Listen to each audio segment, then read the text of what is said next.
तो हेलो दोस्तों, मैं यहाँ पे आपको 3 प्रोसेस के बारे में बताने आया हूँ जिसका नाम है इलेक्ट्रोलाइसिस, रोस्टिंग एंड कैल्किनेशन। ठीक है, और ये 3 प्रोसेस हम लोग समझेंगे, है ना। ये और वाले में तो ये तीनों प्रोसेस से अलग अलग टाइप के एलिमेंट्स को, चाहे मेटल्स को, कैसे हम लोग इससे एक्सट्रैक्ट कर सकते हैं इन प्रोसेस के द्वारा।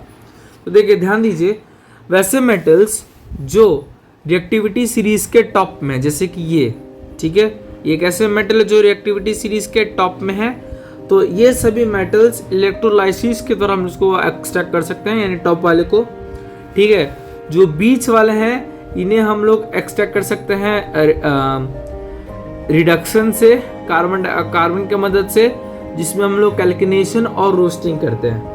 अगर कोई मिडल मोस्ट एक्टिव एलिमेंट है, अगर वो कार्बोनेट वाला ओर है तो उसको हम लोग कैल्किनेशन करेंगे। अगर वो सल्फाइड वाला ओर है, क्या सल्फाइड वाला, तो उसमें हम लोग करेंगे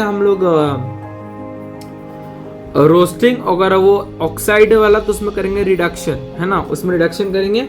और इस 3 प्रकार से मिडल मोस्ट वाले एलिमेंट को हासिल करेंगे।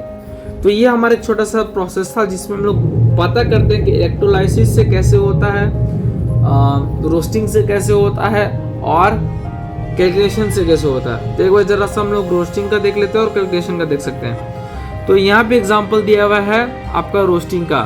सल्फाइड वाला ओर है, इसको हम लोग ऑक्सीजन के साथ रिएक्शन करवा दिए, ठीक है। और जैसे सल्फाइड वाला ओर है, हमने इसको रिएक्शन करवाया ऑक्सीजन के साथ, तो ये क्या प्रोड्यूस किया, ZnO प्लस SO2, यानी सल्फेट अलग, ZnO हो गया।